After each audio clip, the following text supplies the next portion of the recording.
Salve, salve amigos da história, meu nome é Cláudio Pong e sejam muito bem-vindos a mais um episódio de Batalhas Históricas. Hoje nós falaremos sobre a Batalha de Agincourt, mais uma ocorrida na Guerra dos 100 Anos, onde um rei inglês legitima seu poder real e consegue com isso virar a maré da Guerra dos 100 Anos para o lado inglês.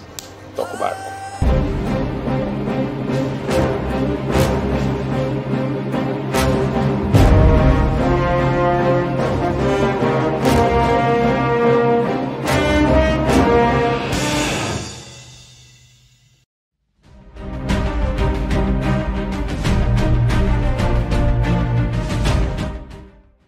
A Batalha de Agincourt, em 1415, foi uma batalha decisiva na Guerra dos 100 Anos, que resultou na vitória dos ingleses sobre os franceses. O exército inglês, liderado pelo rei Henrique V, alcançou a vitória apesar da superioridade numérica do seu oponente. A batalha repetiu outros sucessos ingleses na Guerra dos 100 Anos, como a Batalha de Crécy, de 1346, e tornou possível a subsequente conquista da Normandia pela Inglaterra e o Tratado de Troyes, em 1420, que nomeou Henrique V herdeiro da coroa francesa. A Guerra dos 100 Anos foi um conflito descontínuo entre a Inglaterra e a França, que durou 2 séculos. Em questão estava a sucessão legítima à coroa francesa, bem como a propriedade de vários territórios franceses. A luta começou em 1337, quando o rei Eduardo III da Inglaterra reivindicou o título de rei da França sobre Felipe IV e invadiu Flandres.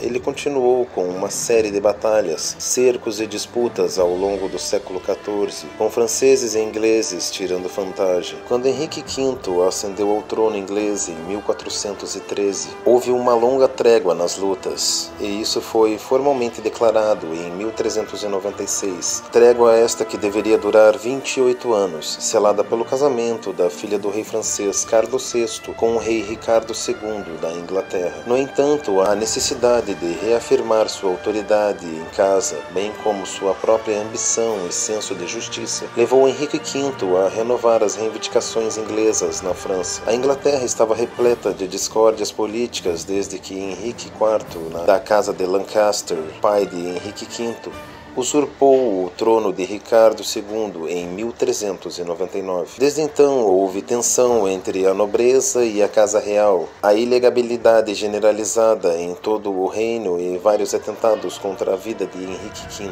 A situação na Inglaterra, juntamente com o fato de que a França estava enfraquecida por sua própria crise política, tornou este um momento ideal para Henrique apresentar suas reivindicações. Quando os franceses rejeitaram as substanciais demandas territoriais de Henrique, ele chegou à Normandia em agosto de 1415 com uma força de cerca de 12.000 homens e sitiou a cidade de Harfleur. A cidade capitulou em 6 semanas, mas o cerco custou caro. Durou mais do que Henrique previra e seu número diminuiu significativamente como resultado de baixas, deserções e doenças. Partindo de Harfleur em 8 de outubro, Henrique marchou para o norte em direção ao porto de Calais, mantido pelos ingleses, onde desembarcaria para a Inglaterra com uma força de 1.000 cavaleiros e 5.000 arqueiros. Incapaz de cruzar o rio Somme por causa das defesas francesas, ele foi forçado a fazer um desvio para o interior e cruzar mais um montante. O atraso permitiu que uma grande força francesa, liderada pelo policial Charles d'Aubray e o marechal Jean II Le Mongreux, chamado Boucicaut, para interceptá-lo perto da aldeia de Agincourt em 24 de outubro. Os ingleses não estavam em condições ideais para lutar uma batalha. Eles foram enfraquecidos pelo cerco e marcharam mais de 320 quilômetros, e muitos entre eles sofriam de disenteria.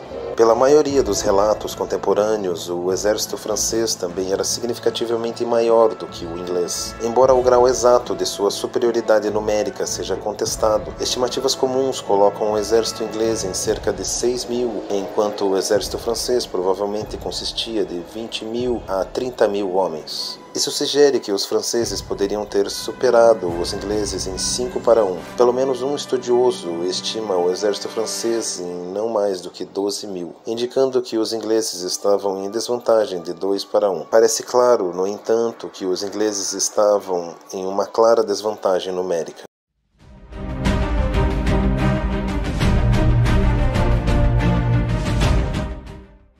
No início da manhã de 25 de outubro de 1415, Henrique posicionou seu exército para a batalha em um campo recém-arado, cercado por bosques. Seus homens de armas estavam posicionados no centro, flanqueados por cunhas de arqueiros e carregavam arcos longos com um alcance efetivo de 229 metros. O terreno favoreceu o exército de Henrique e colocou em desvantagem seu oponente, pois reduziu a vantagem numérica do exército francês ao estreitar a frente. Isso evitaria manobras que poderiam sobrecarregar as fileiras inglesas. A luta começou às 11 horas da manhã. Como os ingleses trouxeram seus arcos longos para dentro da faixa de ataque e a primeira linha de cavaleiros franceses estava avançada, o campo que os franceses tiveram de cruzar para enfrentar o inimigo estava lamacento depois de uma semana de chuva e retardou seu progresso, durante o qual sofreram baixas com as flechas inglesas. Quando a primeira linha francesa alcançou o fronte inglês, a cavalaria não foi capaz de dominar os arqueiros, que cravaram estacas afiadas no chão em um ângulo anterior a eles. Esta foi uma técnica inovadora que os ingleses não usaram nas batalhas de Crécy e Poitiers. Por fim, os arqueiros abandonaram seus arcos longos e começaram a lutar corpo a corpo, com espadas e machados, ao lado dos homens de armas. A próxima linha de cavaleiros franceses que chegou encontrou-se tão compactada que eles foram incapazes de usar suas armas com eficácia, e a maré da batalha começou a virar para os ingleses. Enquanto os ingleses estavam recolhendo prisioneiros, um bando de camponeses franceses, liderados por nobres locais, começou a saquear a bagagem de Henrique atrás das linhas. Pensando que era um ataque pela retaguarda, Henrique mandou matar os nobres franceses que mantinham prisioneiros. A terceira linha do exército francês, recuando diante da pilha de cadáveres, foi incapaz de fazer um ataque eficaz e foi então massacrada rapidamente. A batalha provavelmente não durou mais do que 3 horas, de acordo com algumas estimativas. Embora o número exato de vítimas seja desconhecido,